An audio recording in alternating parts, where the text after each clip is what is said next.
आज आपण 6 प्रकारचे इन्स्टंट मोदक बघणार आहोत. रेसिपीजना सुरुवात करूया. सगळ्यात आधी बघूया क्लासिक मावा मोदक आणि चॉकलेट मावा मोदक. करायला एकदम सोपे आहेत जर आपल्याकडे रेडीमेड खवा असेल तर सगळ्यात आधी मी इथे अर्धा कप असा खवा घेतलेला आहे. हा माझ्याकडे जो खवा आहे ना तो थोडासा रवाळ टेक्स्चरचा आहे. जर काही ठिकाणी विकत खवा घेतला ना तर तो एकदम असा स्मूथ किंवा त्याच्यामध्ये काही असे रवाळ टेक्स्चर असे नसतात. तो खवा ना एकदम असा स्मूथ असतो, तो घेतला तरी चालेल. हा मी थोडासा आता भाजून घेते. तूप घालून सुद्धा भाजू शकतो, पण मी असाच ड्राय रोस्ट करून घेते कारण भाजताच ना ह्या खव्याला सुद्धा त्याचं स्वतःचं तेल सुटेल. अगदी 2 ते 3 मिनिटं हे मी लो टू मीडियम फ्लेम वरती भाजून घेणार आहे.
बघू शकता जसा मी खवा भाजते ना तसा हा खवा आधीपेक्षा थोडा स्मूथ झालाय आणि त्याला स्वतःचं तेल सुद्धा आता सुटू लागलं. तर आणखी 1 मिनिट मी हा असाच परतवून घेते.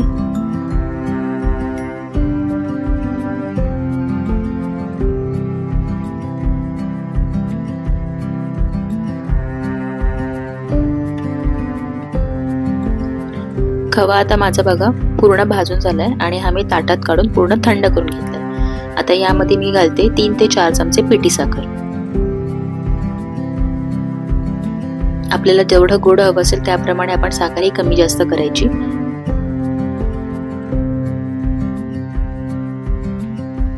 आता हे मी सगळं हाताने मिक्स करून घेते. अजून पण बघा सगळं हे मिश्रण ड्रायच आहे.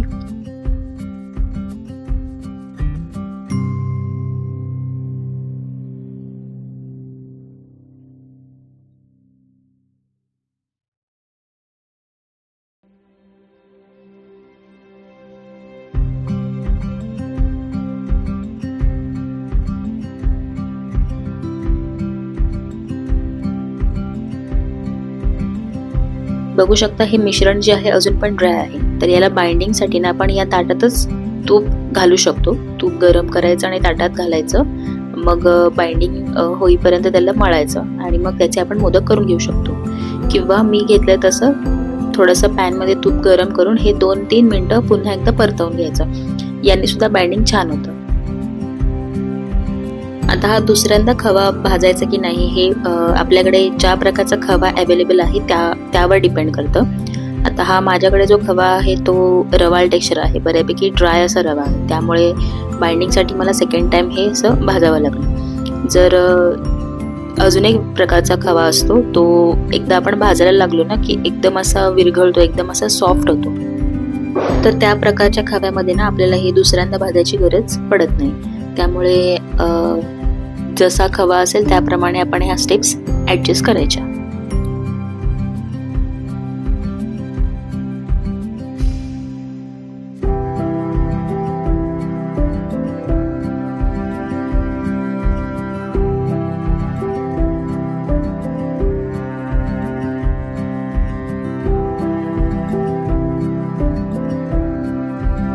आता हे जे माव्याचं मिश्रण आहे हे मी ताटात काढून घेतलं आणि पूर्णपणे थंड करून घेते.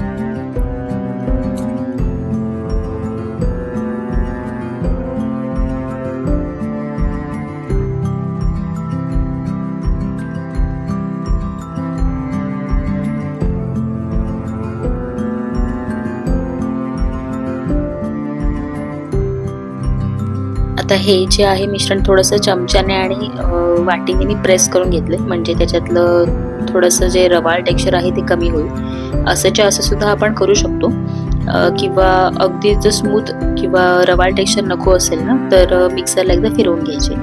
हे मिश्रण आता माझं एकदम थंड झालंय. माझ्याकडे हा जो साचा आहे त्यात मी असं दाबून दाबून भरून घेते.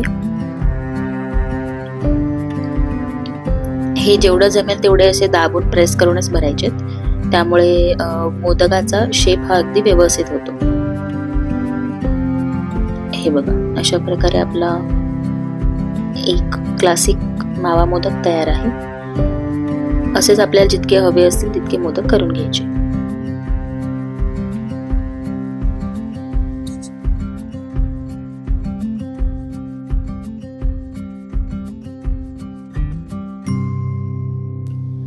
आता त्याच मिश्रणामध्ये मी 1 चमचा अशी कोको पावडर घेतले आणि ही कोको पावडर पूर्ण मिक्स करून घ्यायची हातानेच.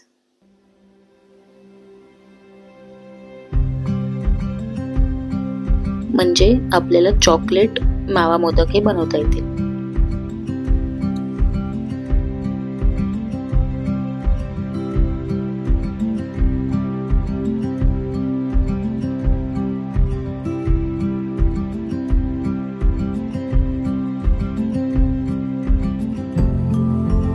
आपले चॉकलेट मावा मोदकाचे सुद्धा मिश्रण आता तयार आहे. आता तसंच साच्यात घालून मोदक हे करून घ्यायचे.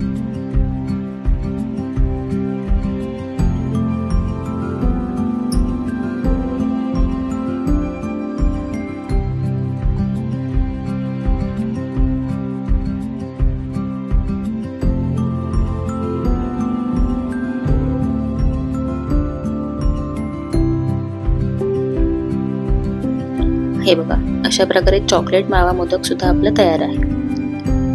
तर आपले क्लासिक मावा मोदक आणि चॉकलेट मावा मोदक हे तयार आहेत.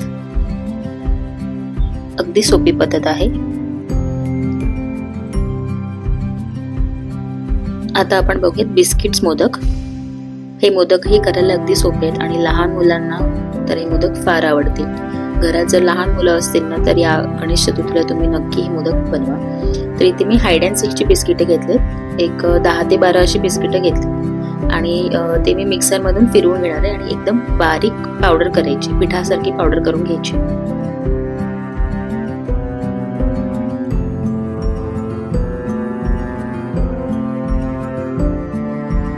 हे बघा, अशी पावडर केली. आता ही एका ताटात मी काढून घेते. जर पार्लेची किंवा अदर दॅन चॉकलेट्सची बिस्किट वापरत असाल ना तर त्या बिस्किटाच्या चुऱ्यामध्ये कोको पावडर घालायची, मग त्याला चॉकलेटचा फ्लेवर येतो. तर इथे मी बाइंडिंगसाठी 1 चमचा कंडेन्स मिल्क घेतलाय. कंडेन्स मिल्क आता थोडंसं मिक्स करून घेते चमच्याने आणि हे पीठ आता याचा पूर्ण गोळा करण्यासाठी ना मी गरम करून थंड केलेलं दूध वापरणार आहे. तर जेवढं बसेल तेवढं असं थोडं थोडं करून दूध आपल्याला घ्यायचं आहे आणि एक असा घट्टच रसा ह्याचा गोळा बनवून घ्यायचा आहे.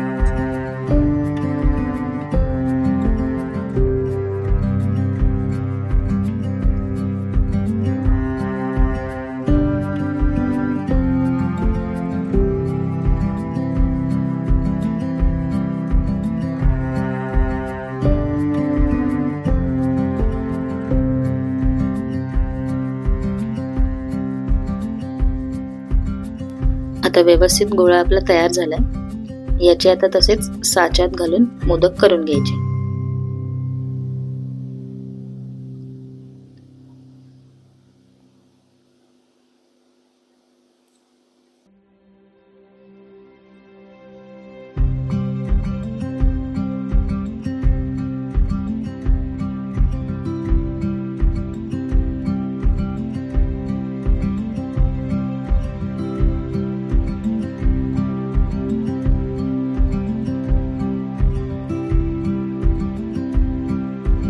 अशा प्रकारे अगदी सोप्या पद्धतीने आपले बिस्किटांचे मोदक सुद्धा तयार आहेत. या मोदकांना गॅस सुद्धा लावायची गरज पडत नाही. पुढे बघूयात कोकोनट मोदक किंवा डेसिकेटेड कोकोनटचे मोदक.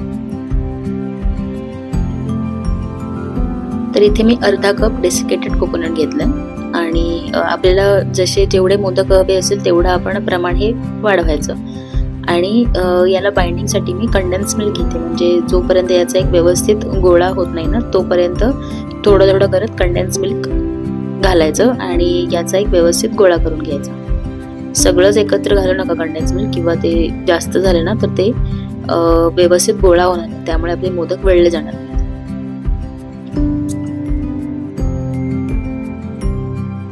यात आता मी 2 ड्रॉप हिरवा रंग घेतलाय।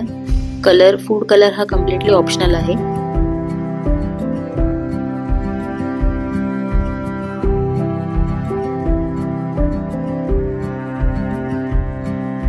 आता व्यवस्थित याचा एक गोळा तयार झालाय। याचे सुद्धा मी साच्याच्या मदतीने व्यवस्थित असं प्रेस करून मोदक करून घेते।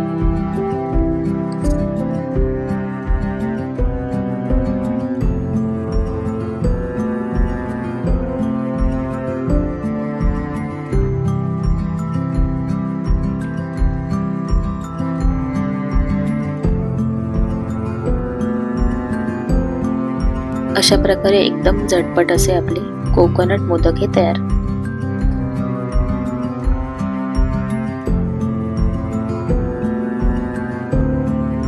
आता बघूयात रसमलाई मोदक।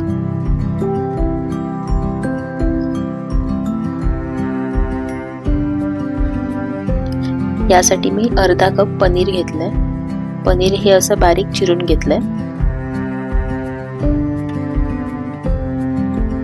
आता यात मी घेते 3 ते 4 चमचे मिल्क पावडर आणि 3 ते 4 चमचे पिठी साखर। मिल्क पावडरमुळे काय होईल ना, जरा पनीर अशी टेस्ट लागणार नाही, अगदी पेढ्यासारखी मलाईसारखे हे रसमलाईचे मोदक लागतील। आणि साखर आपल्याला जशी गोड हवी असेल त्याप्रमाणे आपण साखरही ॲडजस्ट करायची।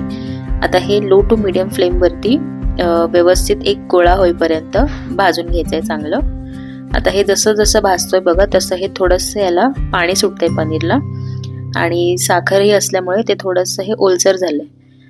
आता बघा हे ह्यातलं पाणी सुद्धा कमी झालं आणि हे बऱ्यापैकी मिश्रण हे ड्राय झालेलं आहे। आता हे ड्राय झालेलं मिश्रण थंड करून एकदा मी मिक्सरला फिरवून घेते। मिक्सर मधून काढून घेतलंय, अगदी अशी स्मूथ पेस्ट अशी झालेली आहे। आता याचे साच्याच्या मदतीने मोदक हे करून घ्यायचे।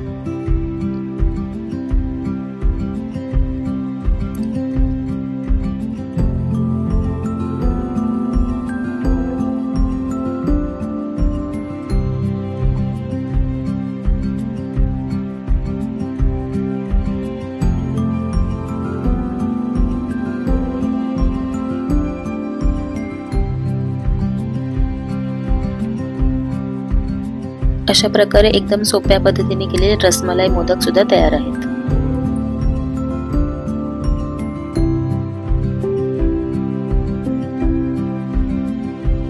आता बघूयात मँगो मावा मोदक।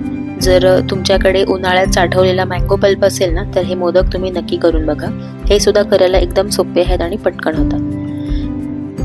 इथे मी 1 कप खवा घेतलेला आहे। हा खवा आता चांगला 2 ते 3 मिनिटं भाजून घ्यायचा आहे। हा खवा आता बघा ड्राय आहे, पण जसं जसं भाजू ना तसं हा थोडासा सॉफ्ट होईल आणि त्याला स्वतःच तेल असं सुटेल। तूप घालून सुद्धा आपण हा खवा भाजू शकतो, पण मी हे ड्राय रोस्टच करून घेते। बघू शकता हा खवा आता बऱ्यापैकी आता सॉफ्ट झालाय।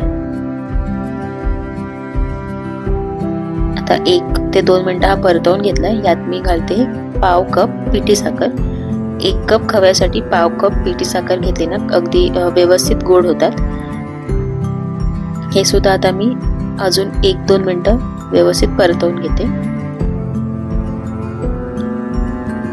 आता यामध्ये मी घालते अर्धा कप मँगो पल्प आणि आता हे सगळं मिश्रण आहे ना एक गोळा होईपर्यंत सतत परतवत राहायचं आहे।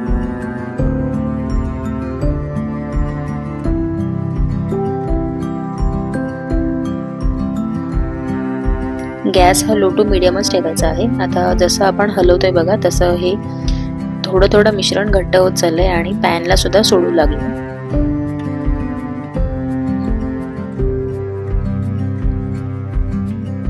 जेव्हा ते हाताला परतवायला जड लागेल, एक गोळा असा होईल ना, तेव्हा गॅस बंद करायचा आहे आणि संपूर्ण मिश्रण हे थंड करून घ्यायचं आहे। मिश्रण आता बघा माझं पूर्णपणे थंड झालेलं आहे आणि अजिबात हाताला चिटकत सुद्धा नाहीये। हवं असेल तर थंड करायला ना फ्रीज मध्ये सुद्धा ठेवू शकतो, पण संपूर्ण थंड झाल्यावरती त्याचे मोदक करून घ्यायचे। आता साच्याच्या मदतीने मी हे सगळे मोदक करून घेते। अशा प्रकारे अगदी सोप्या पद्धतीने केलेले मावा मँगो मोदक सुद्धा तयार आहेत।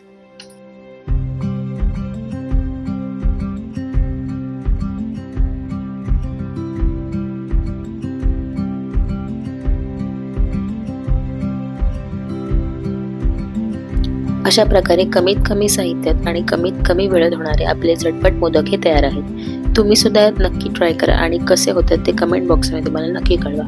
रेसिपीज आवडल्या असतील तर चॅनलला सबस्क्राईब करा, व्हिडिओजना लाईक करा आणि जास्तीत जास्त शेअर करा। Thank you so much for watching.